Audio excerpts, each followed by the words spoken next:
Hello everyone, அஸ்ஸலாமு அலைக்கும். இன்றைக்கி நம்ம சேனலில் சம்மருக்கு ஏற்ற மாதிரி சூப்பரான சேமியா பால் ஐஸ்கிரீம் எப்படி செய்கிறதுன்னு தான் பார்க்க போகிறோம். இப்போ அதுக்கு ஒரு பேனில் 1 ஸ்பூன் அளவுக்கு நெய் ஆட் பண்ணிக்கோங்க. இப்போ இதுலேயே 1/2 கப் அளவுக்கு சேமியா ஆட் பண்ணி நல்லா வறுத்து எடுத்துக்கலாம். சேமியா வறுத்துட்ருக்கும் போதே பார்த்திங்கன்னா கொஞ்சமாக முந்திரி பாதாமையும் கட் பண்ணி ஆட் பண்ணி வறுத்துக்கலாம். இப்போ இது எல்லாத்தையும் ஒரு பிளேட்டுக்கு ட்ரான்ஸ்ஃபர் பண்ணிவிட்டு இப்போ அதே பேனில் 1/2 லிட்டர் அளவுக்கு பால் ஆட் பண்ணிக்கோங்க. இப்போ இதில் ஒரு 3 to 4 ஸ்பூன் அளவுக்கு பால் பவுடர் ஆட் பண்ணி நல்லா மிக்ஸ் பண்ணிக்கலாம்.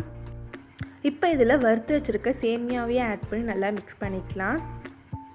இப்போ பால் கொதிச்சிட்ருக்கும் போதே ஒரு சின்ன கப்பில் பார்த்திங்கன்னா கொஞ்சமாக பாலில் கார்ன்ஃப்ளவர் ஆட் பண்ணி மிக்ஸ் பண்ணி வச்சுருக்கேன். இப்போ அதையும் ஆட் பண்ணி நல்லா மிக்ஸ் பண்ணிக்கோங்க. அப்போ தான் நமக்கு வந்து கெட்டி கொடுக்கும்.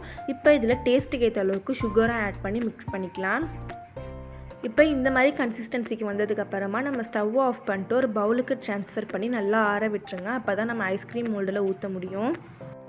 இப்போ இது நல்லாவே ஆறிடுச்சு. இதை இப்போ ஐஸ்கிரீம் மோல்டில் ஊற்றி நம்ம ஓவர் நைட் நல்லா ஃப்ரீஸ் பண்ண வச்சிடலாம். அப்போ தான் அடுத்த நாள் ஈஸியாக எடுக்க முடியும்.